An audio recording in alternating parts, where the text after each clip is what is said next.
Welcome, welcome back to the Speak Pack podcast.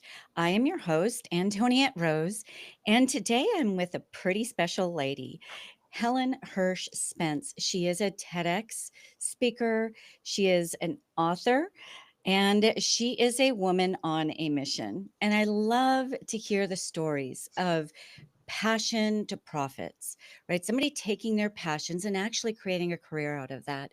So we're going to follow Helen's journey in that. But what's really interesting is she's starting out a whole new direction at an advanced age. So we're gonna dive into that too, because I actually represent at least one other speaker who's done the same, and it's worked out pretty incredibly.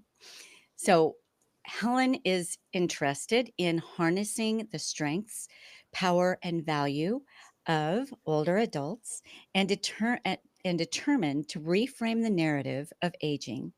Helen Hirsh Spence founded Top 60 Over 60, love that, in her late 60s. And you wouldn't believe her age now, which you couldn't guess. You just can't guess.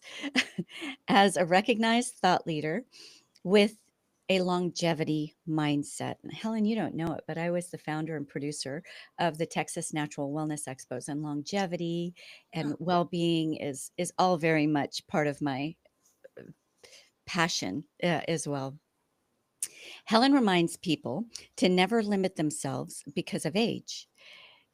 You can learn, well, we'll talk about where you can learn more here in a minute.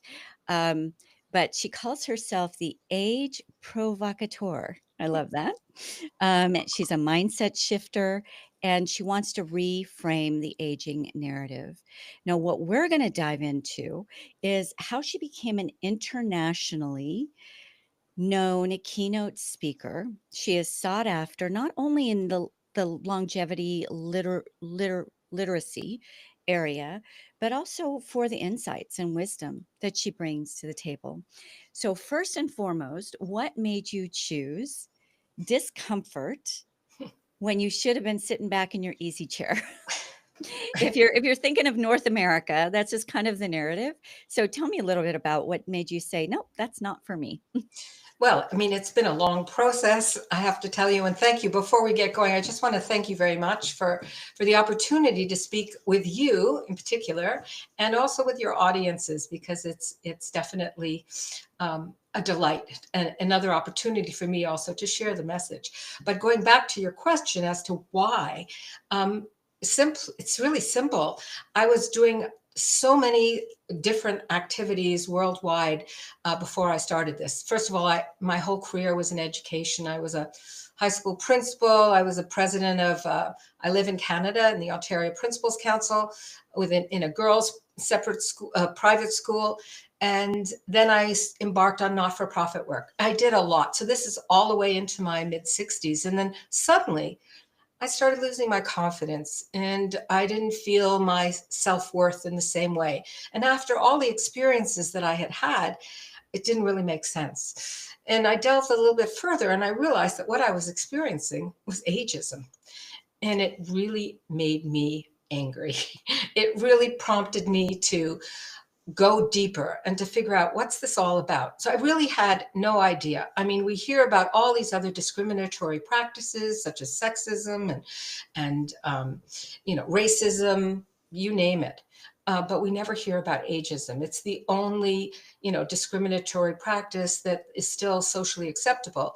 I took courses also at that time in social entrepreneurship because, frankly, I didn't know much about it at this point in my life. And it was one of my former students who introduced me to it. So being a lifelong learner and being curious and always interested in personal development, I took these courses and I decided that what I wanted to focus on was the issue that was actually bringing me down, which was ageism.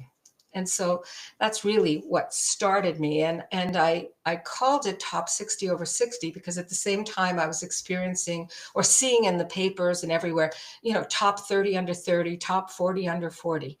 And again, I thought, you know what, we need to raise the profile of older adults. And although I haven't created this opportunity yet. I'm in the process of working on it in a variety of different ways to help everybody understand that being over 60 is really just another stage of life and opportunity. It's Uh-huh. not the end of the world. Yeah, on the contrary, it's the beginning It's beginning. of a very strong, opportunity to thrive and grow, bring joy. It's all about generativity as you get older. Generativity. Well, one thing I'd like to dive into, okay, before we hopped on, we Yeah, were talking a little bit, and you were talking about the numbers of that we're ignoring, yeah. largely ignoring. Mhm. And The I'm demographics. seeing more and more people over the age of 50, maybe even 60, who want to start afresh. They want to That's right. start anew, Hmm. and self-doubting because of the messages they're getting from our That's right. nation, Yeah. really from our world. Hmm. Um, Sadly, especially North America, I feel it does not elevate their elders Hmm. like a lot of other, I feel Culture. like, healthier cultures do. Mhm. And we're in a space, I'll let you share those numbers here in a moment, where there's the number of elders are going to be kind of bigger than ever. And what about that feeling, because our culture puts it on us, what about that feeling of, I really did want to get my voice out there, I really did want to get a book out there, I really did want to ABC, but now it's too late, like too much time has gone by. It's I'll never share too late. Yeah, it's never too late. No. I'll share a super quick story, and I wanna give it to you. But I happen to be married to an older man, a man who is a good bit older than me, and I feel very blessed that I was, able to help him retire about 2 years ago. He entered into the world of paint contracting. He owned a pretty good-sized paint contracting company pretty early because he got married young and started raising kids, and it's just something that he went into. But his heart, pre-marriage, he was actually in the music scene with some big names and could have really made that. Capitol Records had been super interested in him and some of his songs, but he laid all of that down to focus on raising his family. And he saw the divorce rates and the crazy things of the music industry with family. Anyway, he laid that down. And when I was able to help him retire a couple of years ago, he expressed interest to pick it back up. And he's he's a little bit younger than you, but not a whole lot younger. And I'm all for it. Like, I have seen a vibrancy and a life and a light come back to his eyes, and he's still just as talented. So why think it's too late? It's too late to do that thing, to get my voice out there, to really create something new. What made you decide, no, that's not the truth? Well, first of all, I mean, let me go back a bit. One of the things that I realized, and that I don't think that we talk enough about, although it should be very evident to governments and to businesses and everything, is that we're undergoing a demographic shift to older. And we've known about this since the 1980s, but nothing really has been done. But it's so dramatic now. For instance, in the United States, over 12,000 people turn over 65 every day. You've got a population in Canada, one-fifth is already over 65. Mm. And it's moving in that direction, and we're getting older. It's exponential. By 2050, there'll be double as many people worldwide that are over the age of 65. And Wow. yet we're not. Huge. Yeah, it's Mhm. huge. And yet we're, in every developed country, we're already there. And in the countries that are developing, we're coming to that. It's not as quick, however. But the reality is that we're also in a stage of depopulation. We have a declining birth rate. In the United States, it's 1.6 babies per woman. In Canada, it's 1.3. We're among the lowest third of repopulation. So we're not replacing ourselves. So I don't know why businesses and whatnot are not recognizing the fact that there will be nobody in the next few years to replace all those people who may want to retire. And I might add that we also have today a longevity bonus of about 20 to 30 years, which means that we're living a lot longer than our grandparents were. And if you think that the whole 20th century paradigm was around focused on the age of retirement being 65. And that was established in the 1930s with Social Security when the average lifespan was 62. Today, it's closer to 80 in our respective countries, a little higher, in Canada, a little lower.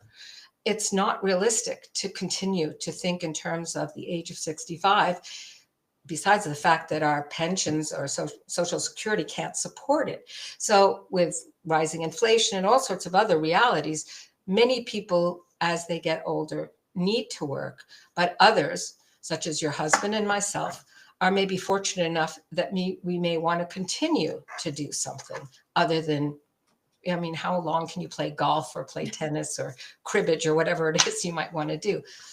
And we also know now that to be healthy and live longer, we need to have purpose in life. We need to engage socially. Work provides those things, and the mental activity that comes with work. Many people, their whole social lives revolve around the people with whom they work. And when they stop, it's like death. There. Yeah. One of the biggest factors in today's world in the United States, I think about 25% of the population is lonely, older people and younger people. And so I don't only speak about the ageism with regard to older people, although that's one of the major uh, areas that I do speak about. But I think it's very important that we also acknowledge that we need age equity, that we have 4 or 5 generations, multi-generational opportunities in the workforce today.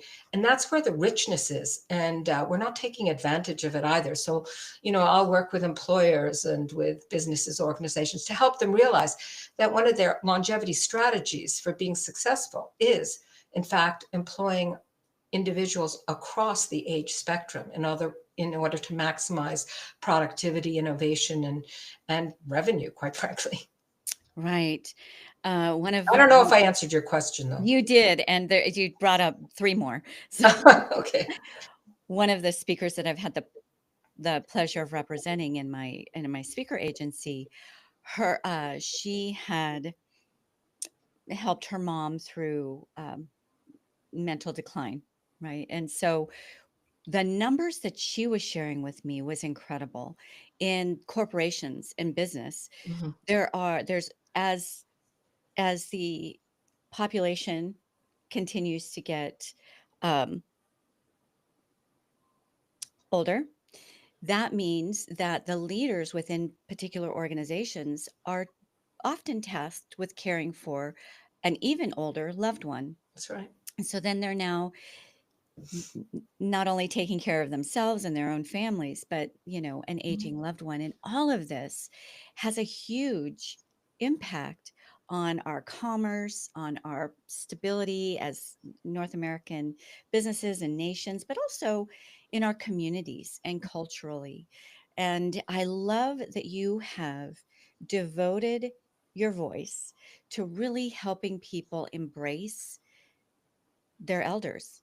I think that we'll be a stronger world for it, and I want to see your voice and your message get out there, as well as many other 50, 60, 70, 80, 90-year olds. Why not? I remember being really young, and we called him the mountain man, and we would go to this park, and there was this 90-something-year-old man that would be there every Saturday with all kinds of dexterity games and that kind of thing, and he would spend his entire Saturdays showing us how to uh, catch hoops with our arms and just different things to Yeah. to sharpen our minds. Mhm. That man affected me. I was a child. Mhm. All these years later, I'm sure he's long gone by now. Right. I remember him because he wasn't sitting back on his easy chair and taking the death sentence, Mhm. but he understood his value. He understood what Yeah. he still brought to the table, Right. and Mhm. he innovated. So why not? Whether we're 20, 40, or 60. And I know some 20-year-olds who think like 80-year-olds, That's right? Who just kind of give up because of whatever circumstance.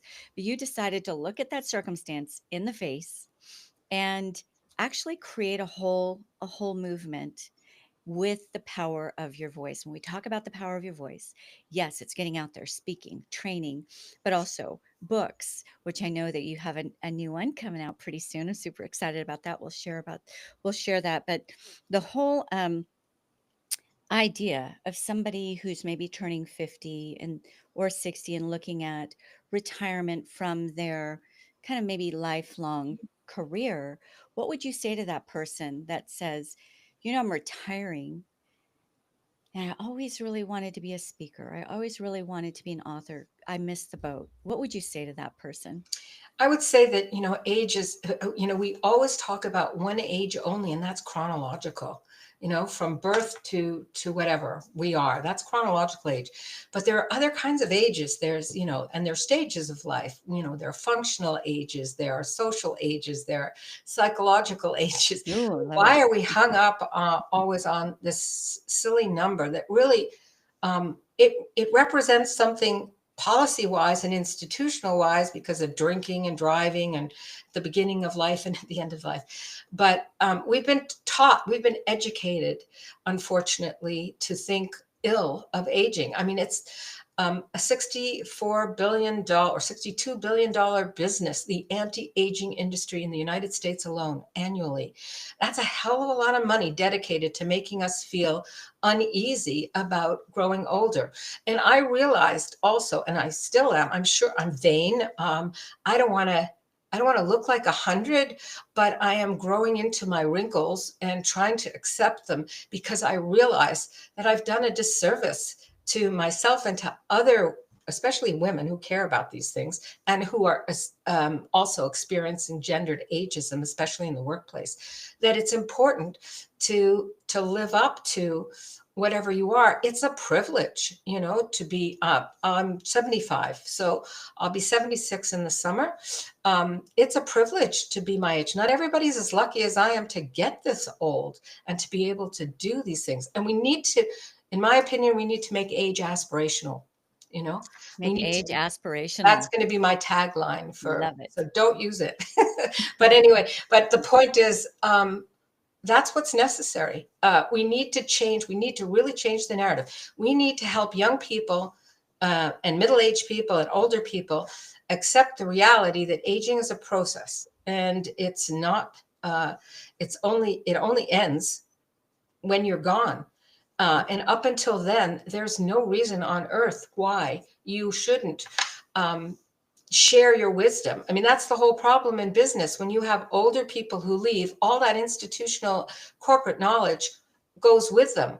Why aren't we keeping those people in some capacity so they can be ambassadors to those companies and institutions, sharing those knowledge either through mentorship or, there are a variety of different ways that when I work with businesses. But the point is, that's a loss. You can't replace that with a 25-year-old. And I'm all in favor of bringing in the 25-year-old. But that 25-year-old has a hell of a lot to teach me. Yes, And I can learn. and It's vice about versa. reciprocal mentorship as far as I'm concerned. And those are the Reciprocal kinds of mentorship. messages that need to get out there. So I've started, so having been in education, I was always working with younger people. I Mhm. was the, principal of a girls' school, and we went on service trips to Peru, and I walked the Inca Trail with the girls and did Oh, community wow. service. We climbed.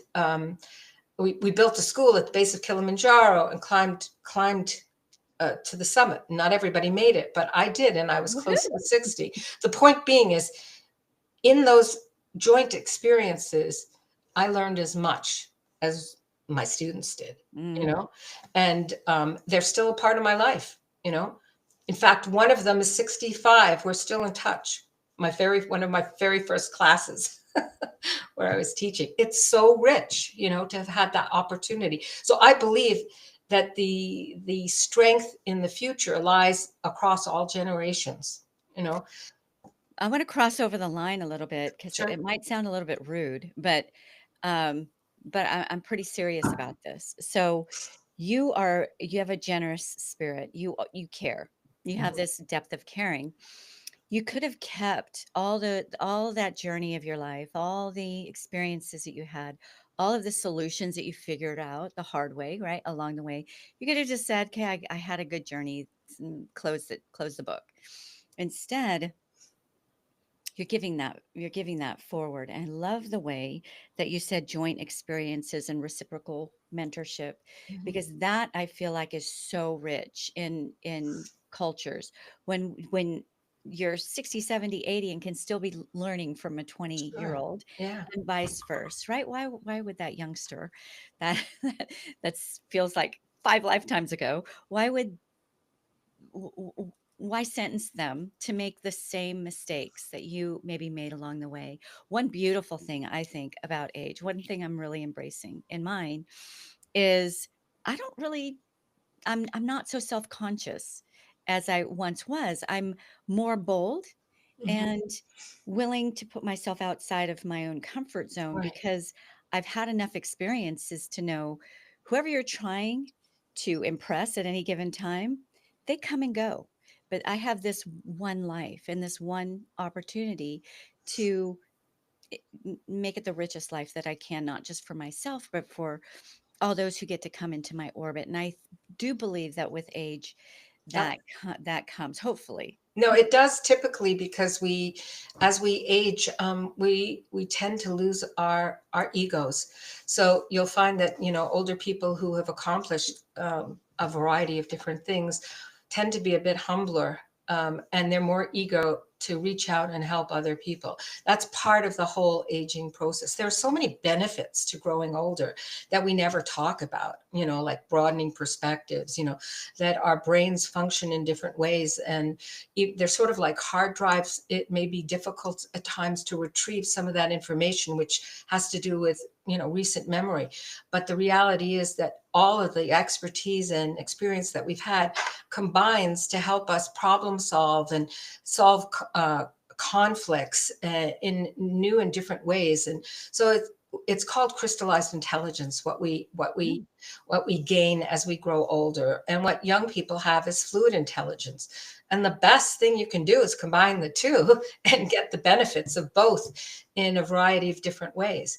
But I think, going back also to what you said earlier about elders in other societies, Western society hasn't picked up on, indigenous cultures, um, you know, resources to the extent that they should, uh, and might want to look into. Elders have always been significant in indigenous cultures in North America, South America, Asia, wherever. We see tremendous respect in Asian families for elders. They are not put into retirement homes as willingly or as easily as it may happen here for a variety of different reasons. It is a cultural thing, but it isn't appropriation by calling people elders. There's a book called Elderhood, which I think is brilliant. I think that is the stage that we should be referring to. Uh, we don't have enough vocabulary, to tell you the truth. Seniors is negative and pejorative as far as I'm concerned, and has become that in older adults. But older people are more heterogeneous than younger people because they've had so much life experience. So you'll never find two that are similar.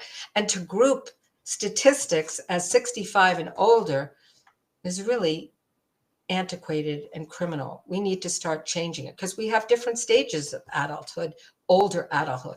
We need to develop vocabulary to to accompany those different stages. Adolescence, for instance, wasn't a word until I think it was maybe the 1950s. I can't, don't quote me, but it was a relatively new word, you know?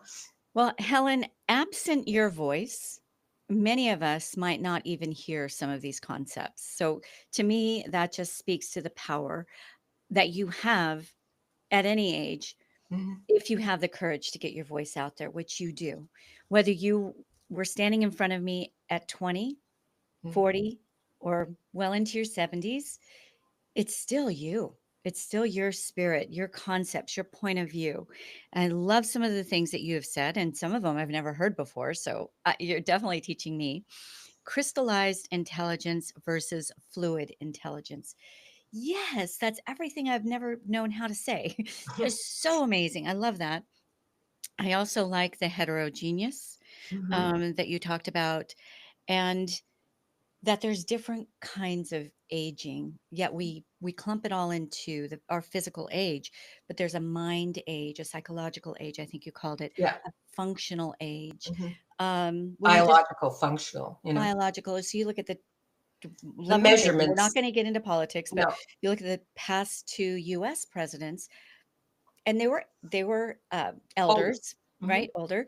Um, I wouldn't say, people always say older people are wise. I don't agree not with that. always, not automatically. No, If you're a jerk young and you never evolved, then you're going to be a jerk older or whatever it might be. But I absolutely love the bridge that you're creating, because I think it's not only important to those who actually are 50, 60, 70 and above, but those of us who are trying to figure this life out, hmm, trying to figure things out. Maybe now we're bosses and we get to choose. Do I pick somebody more experienced, or do I pick somebody who might be younger, right, to work in my organization? You're really kind of starting to bust through I'm some of trying. those mind barriers. And that's what it takes. It takes one voice that turns into another voice, that turns into another voice. This is the avalanche in a good way, the kind of avalanche we want to see. So There's thank you for something, the work that you're doing. Yeah. there's something else that I just want to mention because I think it's so important.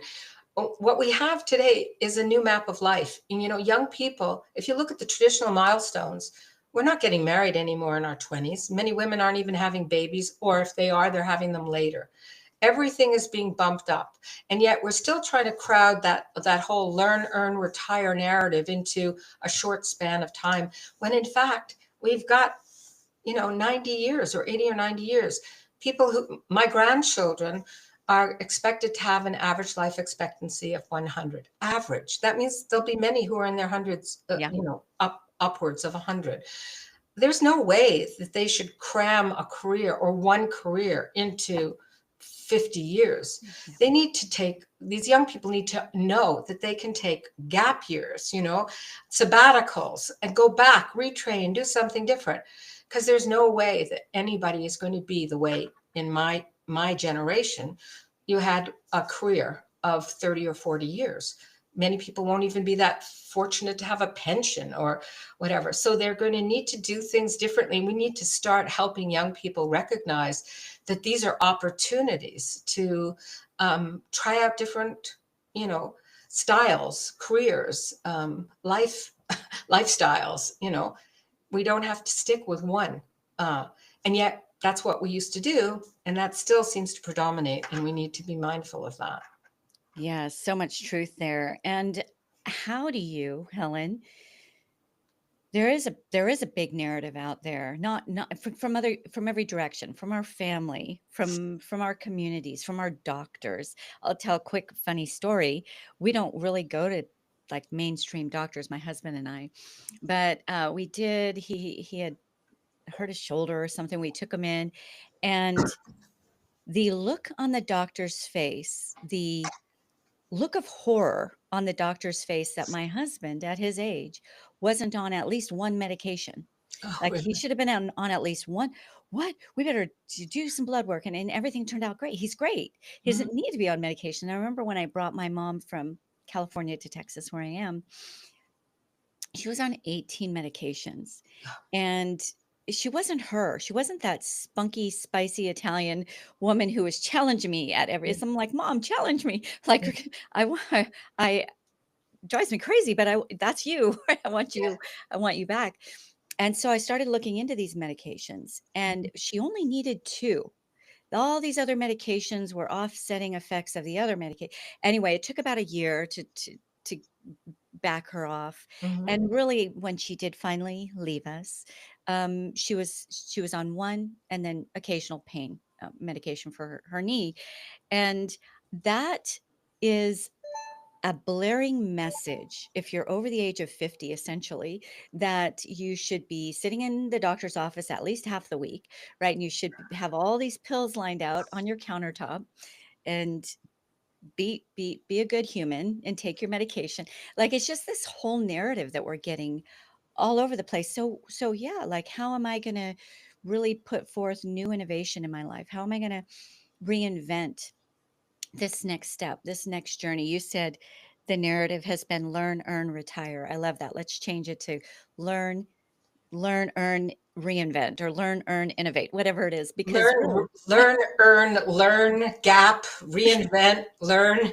That's what I mean. Learning, the same thing with universities. They're all losing students because there aren't anymore. mm, There's an age cliff of 18. In the United States, from what I've read, the research has shown that 18 there will be far fewer 18-year-olds going forward wow. because they're not being born. So who's going to occupy all those seats in universities if we don't get some of other generations mixed in there?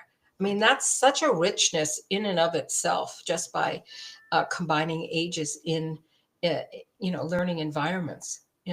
So things are going to have to shift and change, and it'll cause some disruption. And some people are not going to adjust to it all that easily, and others more easily. But we're besides all the politics that are going on at the moment, we're in very, very rapidly changing times. And because of AI, all sorts of jobs are going to be different moving forward. There are some stats out there that, today, uh, you know, 20 years from now or 10 years from now, there'll only be 30%, jobs that we recognize. And uh, I don't have the statistics probably correct on that, but the point is Mhm. that they're changing, and we need to change with it and stop fighting the inevitable. Yeah, absolutely. And we need You, a lot. You know what we need? We need, and this was what my TED Talk was about too, was a longevity mindset, which means that we recognize that living longer is the new norm, and we accept it and we work with it as opposed to fighting it.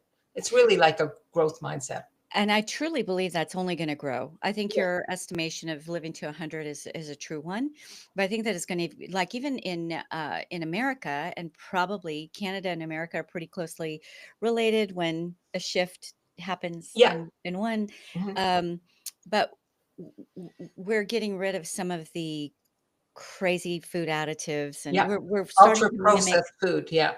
starting to mimic Europe a little bit more, which I think we should have done a long time ago, right? Why are we feeding ourselves poison, and other countries won't do that? But so that's going to have an effect, and maybe not even just an effect on how long we live, but how long we live well, That's right. right? How long we live. So I think that along with a longer lifespan, um, we need to aspire to a longer health span, because what's the point of having a longer life if you don't enjoy it?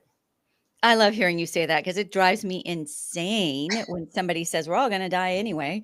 I'm like, yeah, are you going to limp your way to the end, That's right. or be wheeled to your way to the end? Or are you going to be skipping your way to the end? Like, And there's so much we can do to make those last years be better. And they have to do with strength training, eating well, also, sleeping, all sorts of really simple, um, non-medicinal ways in which we can improve our health span. And we ignore it. let's talk about that for a moment, because you are embracing age beautifully. You're radiant.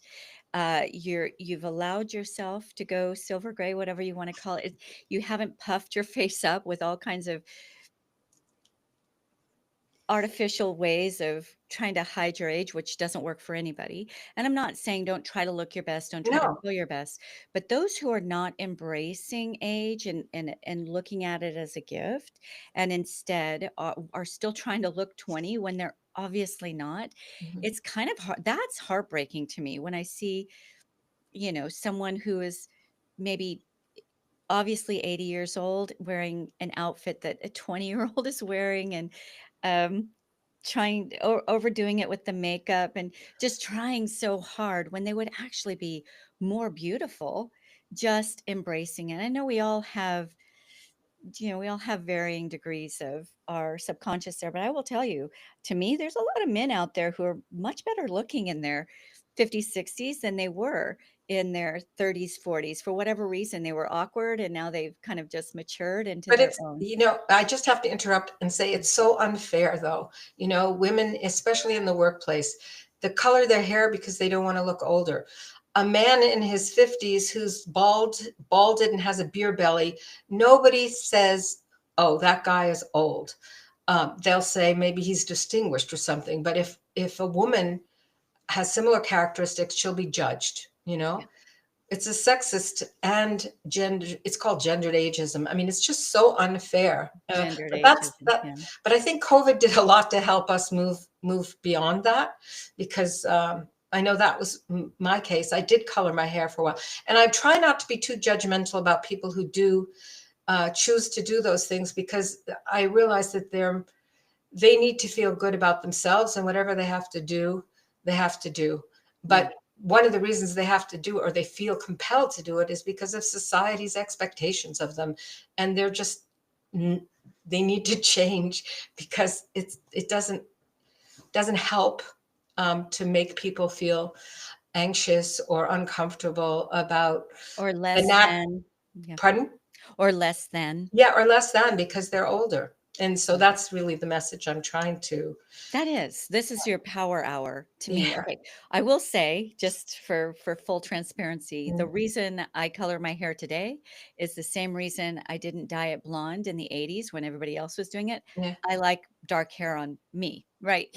I don't like light colored hair on me. Yeah. At some point, I'm going to be cutting it, making it, just going for it, right? Because I used to get away with once every 8 weeks and once a month, and now it's just getting, now it's, Well, I never would have known that you did that, but it does. As I say, I don't judge you or anyone for doing it, because I think it's essential to who you are, how you feel. yeah. I really love that. And when you see someone, whether it's a woman or a man, and you see how vibrant they are in their mind, in their spirit, and really embracing their look as well, obviously dressing age appropriate, like not trying to get I don't know, get obviously outside of it's, having style is one thing, but when it's so obvious that you're trying to be something you're not, I'm going to bring it back to the speaker. When you're on stage, even if you write a book, when you're on somebody's podcast, if you're trying to be someone you're obviously not, Mhm. people see right through that. So they're going to embrace you if you embrace you, whether you are 50, 60, 70, 80. If you embrace the fact that I've got value that you want to hear, I've got some learned experiences that I can pass on to you. People are all ears. They lean in. They want that wisdom. But when you are fighting your own Age. elderhood, yeah, whatever you want to call it, then they're going to fight it too. Are they going to be relevant in the age of AI and all these changes? Well, yes, you're heck of a relevant, but you've got to believe it first That's right. before anybody else will. So I really love that you're going down this lane. So when you very first decided this message is important to me and I want to get it out there, how did you begin getting speaking engagements? How did you get your TEDx talk? How did you begin opening doors for yourself? Well, I did a lot of not-for-profit work, speaking in a variety of different settings. That's really what did it. And when I got the responses that I did, as I always have, even when I was, speaking in schools and so on, I realized that maybe my message is resonating more than I think, and that it's even more necessary than ever to get this message out there. So I took some courses, about speaking and pitching and so on. I have a lot to learn. And the truth of the matter is, becoming an entrepreneur in my late 60s, I've had a tremendous, it's like a self-directed MBA, learning about business and everything else. So, I mean, it's taken time and it's slow. And because I am older, a lot of things didn't come as easily. For instance, social media. I still don't like it. But one of the things that I was brought up to believe was that, you don't brag about what you do or who you are. You walk the talk, or you show people through the actions you take. Well, it's so it took me about 2 years before I could actually put anything out there about myself, because it was just foreign to me. I'm better Right. at it, but I still don't like it. I love that you challenge yourself as you're challenging Yeah. yourself, you're creating new pathways and you're own being. That's right. That again speaks to why you're as vibrant as you are and why you will continue, why you're going to skip to we're all going to graduate at one point from Right. this world to the next. So That's why right. not do it dancing and Yeah. skipping? Yeah. One thing you brought up that I want to just echo as well is in this industry, there are many industries that if you're of a certain age, that you're going to be demoted in their mind as a prospect. Sadly, I think it's sad, but it's just the way that it is. Some of it's liability, some of it's insurance issues, those kinds of things. I think that there's just this whole built-in mindset that needs to be shifted. But when you talk about the speaking industry, I don't see that so much. I'd like to know if you've run into that.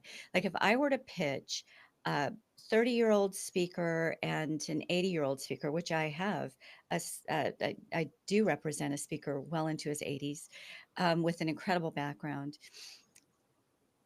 I don't see that age is a determining factor as to why they choose one speaker over the other. It's more topic appropriate. Mhm. What do they bring to the table? What kinds of social proof do they have behind them? Yeah. Testimonials.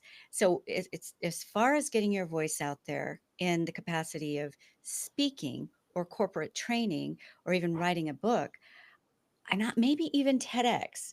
I have not seen that age is a detriment. Maybe it's even helps to a certain degree. What's been your experience? Because you have that lived experience of opening up doors that maybe weren't opened up to you before. So I make a point now, as I did in this conversation, to say what my age is, because I think one of the barriers that we face as we age is the fact that nobody wants to disclose that they're older, perhaps. And so anybody who doesn't want to hear the message, they won't engage me, right? But I really believe that one of the tactics has to do with authenticity and being genuine. And since my message is about age, I'm living it. Um, so why not speak about it and letting people know that that's who I am? So I haven't really found it as a barrier. I mean, there are other barriers, and it probably has to do with my own inability to market myself, for instance. I would say that with, as I just said, with social media and with other platforms. There's just so much time I have in a day. And I probably work as much now as I ever did when I was being, fully employed. Because I love what I'm doing, but I really do want to get this message out there, because every time I do, I get the feedback that feeds me and wants, that I want to do it further. And that is that it's inspiring other people to think more positively and to think that they can still contribute and that they are meaningful and valuable members of society. And that is critical, moving forward, since they're going to be older people dominating our culture. And if they all felt, poorly about it, we're not going to thrive economically or as communities. So I really do think that it's significant, and the timing is right now. People are beginning to recognize it. Ageism is a huge problem. 1 out of 2 persons worldwide are ageist against older adults. Well, what makes us think that 0 to 20 or 30 is more important than 60 to 70 or 80 or 90, right? You still have, I remember as my mom was declining pretty significantly, I would take her places. She was such a light and she would speak to people. I'm just like, I want to get my thing done and go. Like I do, Yeah, but she would speak to people. I remember the day before she passed, of course, we didn't know she was going to pass. no. The impact she made on this young, uh, kind of down and out woman who was struggling in life, and the impact my mom made just in a casual conversation. She had the woman in tears. And I have a feeling that woman went on and kind of looked at things. So our value does not change in reality, but in our minds, somehow those first 20 or 30 years, think about the journey between being born and 20, how much happens Mhm. in there. We get to 50 or 60 and think, oh, it's just like close the book. No, open it. I So think it has a lot to do with vocabulary. Just think about all the terminology that we have to describe infants, newborns, babies, toddlers, preschoolers. Look at how many words we have to describe just the first 5 years. And I didn't mention them all. And then you get into, preteens and teens and blah, blah, blah. We have nothing to describe our older years. And that'll come, I think, because we have so many more people who are going to be entering into that phase of life. So it'll change, absolutely.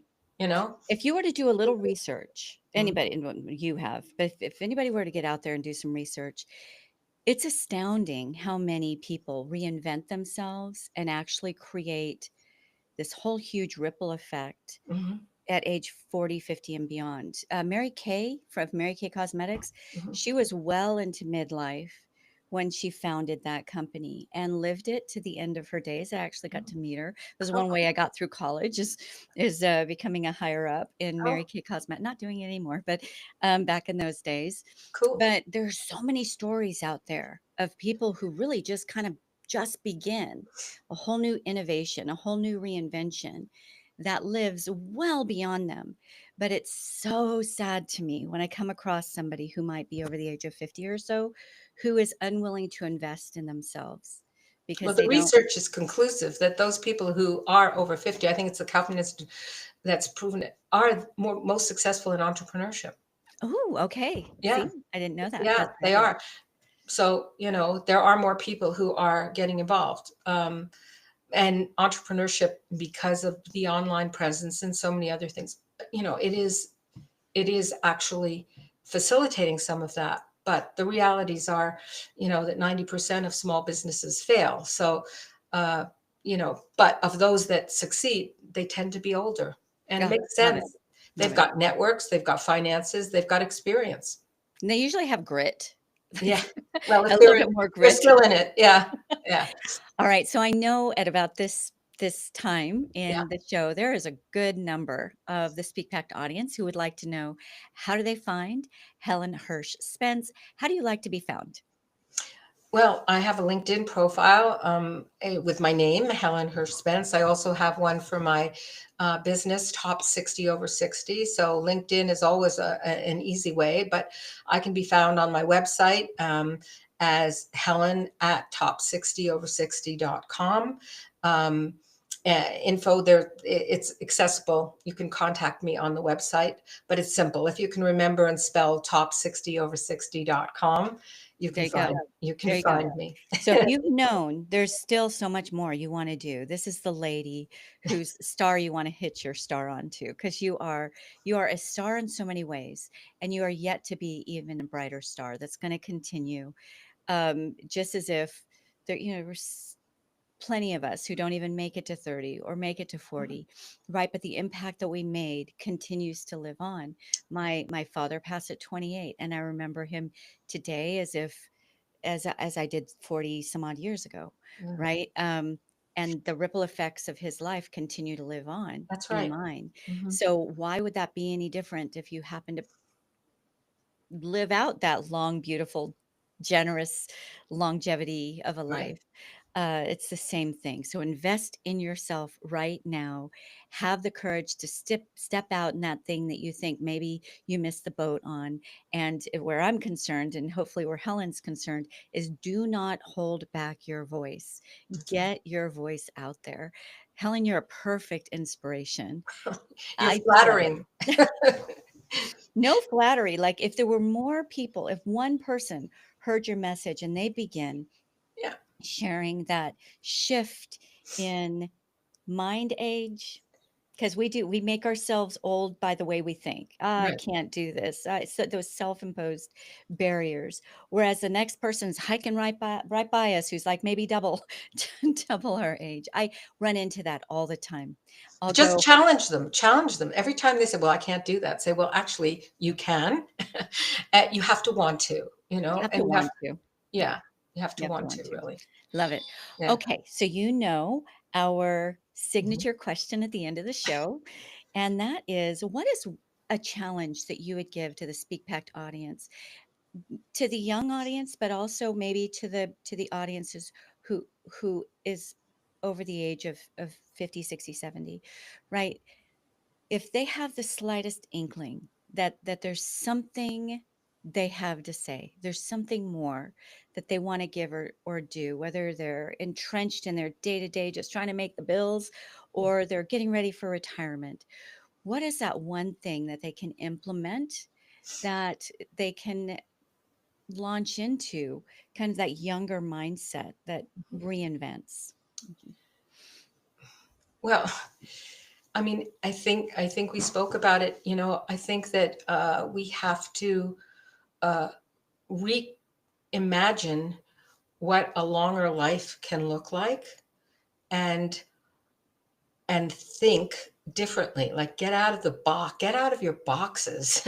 You know, get out of your change your perspective, start spotting opportunity, um, think differently about who you are, and you know, start being more creative. You know, take some courses. I think it's really all about a growth mindset. I call it an entrepreneurial mindset. I mentioned to you that I was writing a book, which hopefully will be published within a year. But it's all about older adults overcoming self-directed ageism by engaging in an entrepreneurial mindset. And that doesn't mean that they have to become entrepreneurs by any means. It just means that they think about growth and learning, and you know, start doing something differently, whether it's volunteer work or getting involved with, you know, theater, or I started painting watercolor at age 60.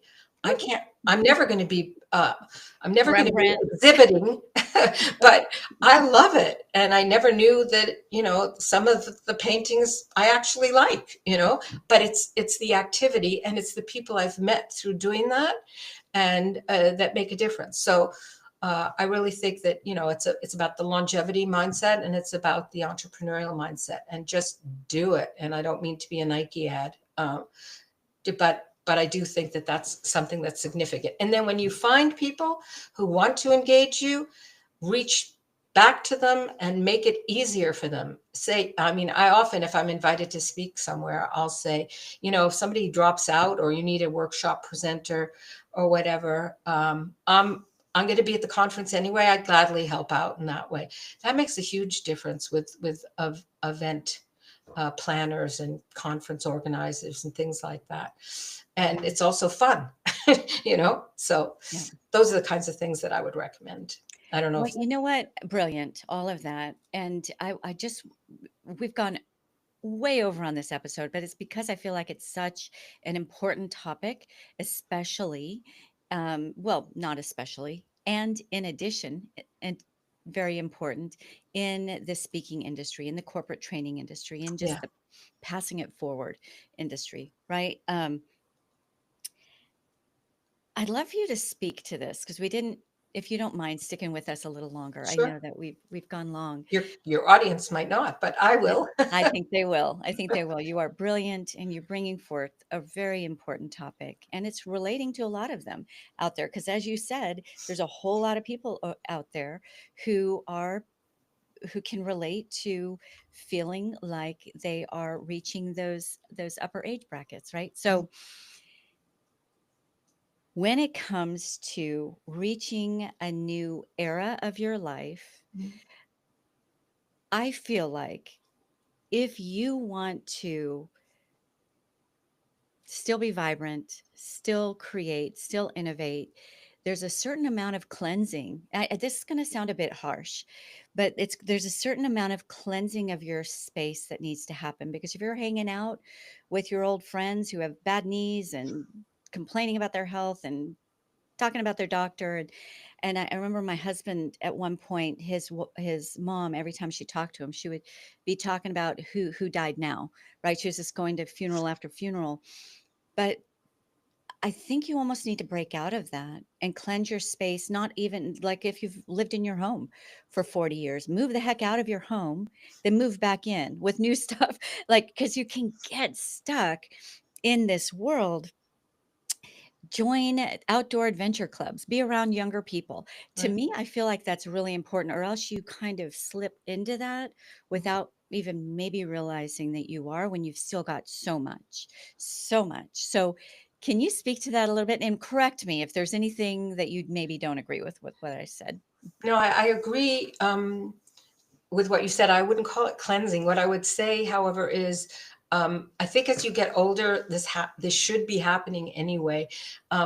It's really about the power of association. You know, I reflect the 5 people that I'm closest to, and if I look at some of those people and they're toxic or their attitudes are very different from mine, I have now given myself permission to move away from those people and replace them with those who are are more enthusiastic about life, you know, because I realize that they have an influence on me. So, you know, I don't spend as much time with those people anymore. So that's one of the things that I have found myself doing. Um, and oh, there was something else I wanted to say, but I just forgot what it was. You know, so that power of association. And Well, I that do know, I know what it was. And the okay, go other ahead. thing is I deliberately try to cultivate friendships among other age groups for 2 reasons. One, because when I'm older, I don't want to be left without any friends. I want to still have friends who are important to me of other generations. And the other thing is that I realize that young people in particular really enjoy being around knowing older people, but they're intimidated. I've heard one of the things I did during COVID, which I loved, was I created something called Conversations Across Generations, and it was on Mhm. Zoom. And I had people from all over the world tapping in, young people. And one of the things they said to me is, this is so great because you're facilitating us talking to people who are older, who we typically wouldn't talk to except for our parents or grandparents.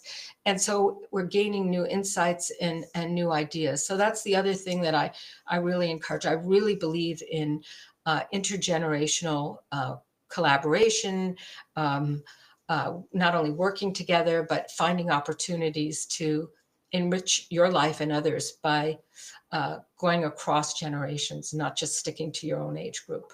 Ah, love that. Okay, so much that I would love to dive into more with you, but this is a perfect place to end because this message is as relevant to a 20-year-old Mhm. as it is an 80-year-old. I just very quickly, I grew up uh, half the time homeless, half the time in foster care, half the pretty rough early beginnings. But when I became a young adult, I decided I wanted to associate with what I wanted to become. Mhm. And so instead of I couldn't afford high rent, so I would rent a converted garage in a nice neighborhood, Mhm. right? Somebody's mother-in-law quarters. I would place myself in the places that I eventually wanted to be. And Perfect. I got the education by flagging during the summer in construction so I could Yeah, raise enough money and sure. then Mary Kay Cosme, all the things. And I was determined to reassociate, not not perpetuate a pattern that I felt like I could have otherwise felt like I was stuck in. You So were conscious. You were very conscious of what you wanted. So that's great. yes, this has been such an enriching conversation. Everyone, look up Helen Hirsh, Hirch, Nope. HIRSH. SH, thank you. Spence, Spence, and it's 60 spelled out over 60.com. Top 60 over See, 60.com. she's sharper than me. I, it's my business. I know. All right, Helen, this has been a lot of fun. Thank you for Thank you. being with us today. And thank you for the opportunity. It's been great. Ciao, ciao for now. Best